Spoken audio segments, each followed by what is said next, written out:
quest'anno per lo sport abbiamo, invece che un 1,8 che è già indicibile, abbiamo 1, 6 e 30. Con la situazione difficilissima dell'uscita dalla pandemia e della crisi energetica,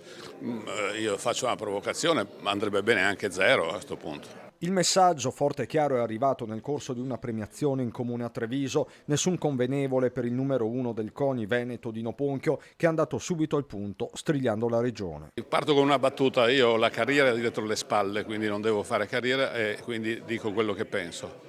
La Regione Veneto naturalmente, perché ci sono problemi di bilancio generale, perché la coperta è corta, ma lo sappiamo benissimo, ma si tira sempre dalla nostra parte, siamo sempre noi scoperti, noi sport. Il mio collega della Liguria, regione che è